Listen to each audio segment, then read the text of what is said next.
Here's the truth you were avoiding. Most people don't just stay broke because they don't earn enough. They stay broke because they think like broke people. And if that sentence made you uncomfortable, good.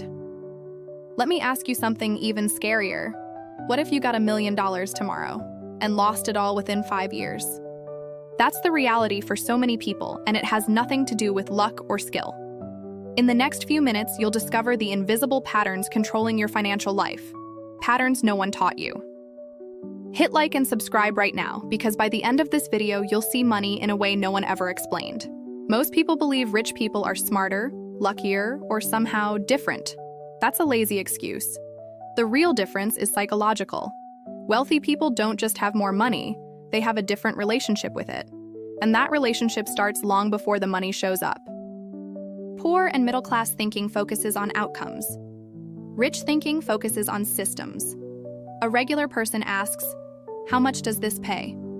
A wealthy thinker asks, "What does this build?" That's why one person chases salary increases their whole life, while another builds skills, networks, and assets that keep paying even when they stop working. This isn't intelligence, it's conditioning. From childhood, most of us were trained to seek security, not leverage. Get a stable job, avoid risk, don't fail. But wealth grows in environments where controlled risk and learning from failure are normal. And this mindset doesn't just affect decisions, it affects how you respond to fear, failure, and opportunities. Here's a real example. Two people earn the same amount. One upgrades their lifestyle immediately, buys the latest phone, a new car, designer clothes, because their brain associates money with relief and validation. The other delays gratification, reinvests, and stays uncomfortable longer. 5 years later, their lives look nothing alike. The income was the same. The psychology wasn't. Comment below if you've ever spent more than you should to feel rich. Another key difference is how pain is interpreted. For most people, money stress feels personal. A bill feels like failure. A loss feels like proof they're bad with money. Wealthy thinkers separate identity from outcomes. A bad investment isn't "I'm stupid." It's data, feedback, a lesson. This emotional detachment allows them to stay rational when others panic, and panic is expensive. Fear is another dividing line. Poor thinking avoids fear. Rich thinking studies it. When markets crash, when businesses fail, when uncertainty rises, most people freeze or run. Wealthy thinkers ask, where is opportunity hiding? Not because they're fearless, but because they understand that fear creates discounts. If you always wait to feel safe, you'll always arrive too late. There's also the time horizon problem. Most people think in months. Rich people think in decades. That's why short-term pleasure often destroys long-term wealth. Buying something you don't need today steals from your future self, but your brain doesn't feel that loss immediately. Wealthy thinkers train themselves to feel future consequences now. That's not willpower. That's mental conditioning. Wait until you hear the single mindset shift that separates millionaires from everyone else. Most people ignore it completely.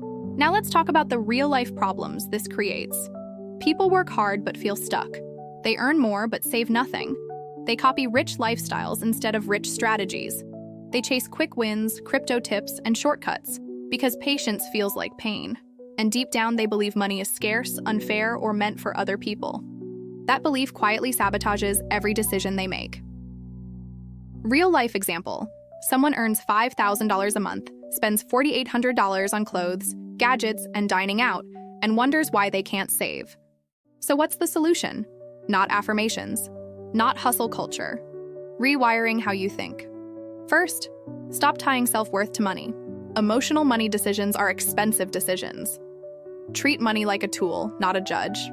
Second, shift from income obsession to asset thinking.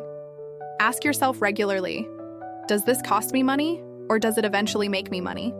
Third, extend your time horizon. Make decisions your future self will thank you for, even if your present self complains. Fourth, deliberately study failure, your own and others. Every wealthy person has a graveyard of bad decisions. The difference is they learned instead of quitting. Finally, expose yourself to better mental environments. The people you listen to, the content you consume, the conversations you normalize, they quietly shape your financial ceiling.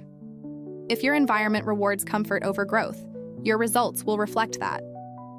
Sprinkle your feed in discussions with mindset and wealth-building ideas.